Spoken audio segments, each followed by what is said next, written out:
Yo, what is up, guys? It's your boy Suplex Network here, coming back at you again for another video, and today I'm going to be going over the 10 most underrated WWE Elite figures that have been ever made in the history. This is from Series 1 all the way up to the latest sets, including some exclusive sets, some legend sets, all the random sets that include Elites in it, so let's just get right into it. Number 10, we've got the Entrance Greats, Bobby Roode. Now, I believe this is the third Mattel figure to include the real head scans that they done. I think the first two were the Usos, and there were a lot of horrible reviews about that, but this Bobby Roode, it really nailed those head scans. It looks amazing. It's the first of its kind, really, to show you the lifelike that it actually looks like the guy. You know, beforehand, when they were making the head scans, I mean, they looked alright, some looked pretty good, but now, including this Bobby Roode, it looks phenomenal. It looks identical to him.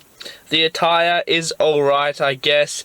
It's not outstanding, but Bobby Roode's attires aren't super flashy, but what we want to talk about is this entrance robe. It is dope looking, it is super detailed, it is a nice fabric, nice quality. I don't think this figure gets talked about really at all, so it is definitely underrated on this list. Number 9. So here we've got the Elite Series 70 Dolph Ziggler. Now this one also doesn't get a lot of love because I don't know if it's because it's Dolph Ziggler or what the problem here is, because this figure is awesome. Look at the head scan, the hair on this. I just love how they've made this hair in this figure. It looks phenomenal. His face scan hair, he's kind of got that 5 o'clock shadow going. The jacket, that silver jacket, looks amazing. The attire, now I would include the Chase on here because the Chase figure is probably one of the best Mattel figures ever made, but I unfortunately don't have it, so I'm showing the regular version, which is just as good. The only downfall for this, in my opinion, is that it is very specific to the Intercontinental Championship. Like, it's got the title designed on the pants, which, I don't know, I'm not a huge fan of that, but it is definitely an underrated figure. Number 8. And we have got the Elite 36 Stardust figure. I believe, I'm 99% sure this is Stardust's first and only Elite figure in the WWE. Of course, he had some basics, but let's look at this Elite. You know, Stardust doesn't get a lot of love. Nobody really talks about him, and this Elite looks awesome. The head scan, I've seen a lot of customs made out of this to show, like, Cody Rhodes himself, but they look awesome. But the Stardust itself is amazing. It came with 2 tag titles, which you don't have to buy like the Gold Dust if you didn't want to. You got the 2 tag titles with this one figure, which is awesome. The head scan on this was amazing. I love his joints. His articulation just feels awesome. Like, you could do some amazing poses with this. It looks awesome on the shelf, so he's definitely one that needs to get a lot more love on the shelf.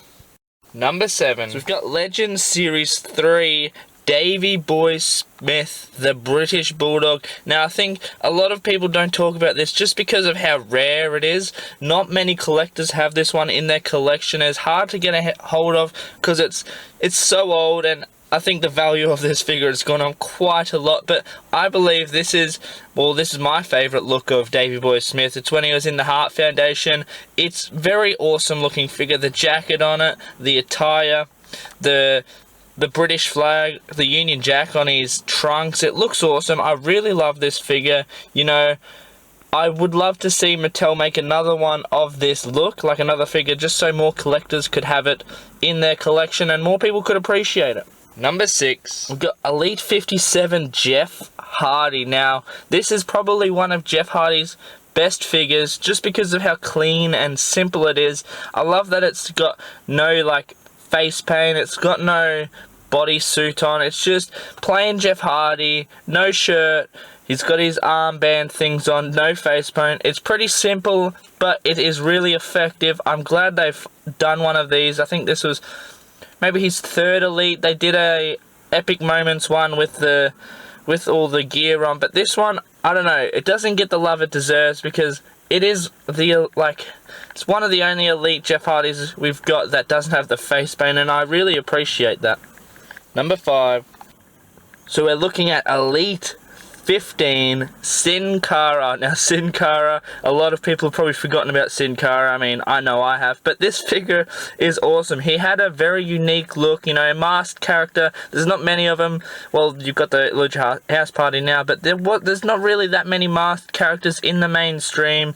So the Sin Cara figure, you know, it looks awesome, and the reason why I've put it on this list of underrated figures is because it just feels so good to animate with.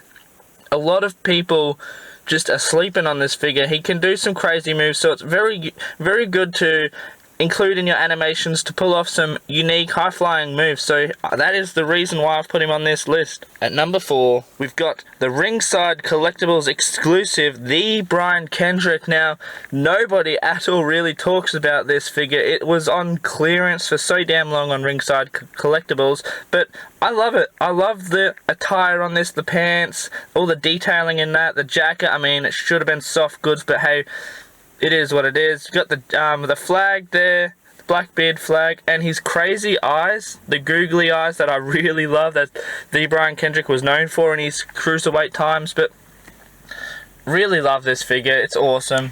Number 3, Elite Series 32, Rey Mysterio. Now, this is one of from his time in WCW. It came with a cruiserweight title and one of those high-flying things. This was a really nice, simplistic figure. I love the WCW look in Rey Mysterio. I could be biased having Rey on this list just because Rey is one of my favorites. He's one of the GOATs, so I had to include a Rey Mysterio figure on this. And this is one that nobody really talks about, and it's just surprisingly, because it just looks so good and it feels so smooth to move around. The articulation is amazing. Number 2, we've got Elite Series 36 DDP. Now, a lot of people have been sleeping on this. I think a lot of people don't talk about it because of how rare it is. Not many people have it, but it is an awesome figure of DDP's time in WCW. It's an amazing figure. The head scan's really cool. I don't believe this is as good as the new Legends one, but it is still a really good figure. Still a figure that I think people should appreciate more. It is phenomenal to use in animation. It looks awesome on a WCW shelf. It is a really good figure. And number 1. So we've got Ringside exclusive Dead Man's Revenge Undertaker. Now, realistically, I'm only using this as a Kane figure. This also was a Ringside exclusive that a lot of people slept on. A lot of people thought, yeah, I've got the Elite Kane, I don't need this. But if you missed out on that Kane because it's such a rare figure, so expensive, you could pick this one up and have just as good Kane. It is, nobody really talks about it, but this is a really nice figure. This is probably my number 1 figure in my collection personally, so I've definitely included it on this list of underrated because nobody really talks about it. It's a perfect Kane figure, so I'm not including this list on the list for an Undertaker. I'm really only including it for a Kane figure. It is awesome. It came with the WWE Attitude Era belt. I really enjoyed this figure. So guys, if you enjoyed this video, be sure to leave a like down below. Comment in the comment section what you think is the most underrated Mattel figure ever made. Let me know in the comments down below. And until next time, this is your boy Suplex Network signing off. Peace.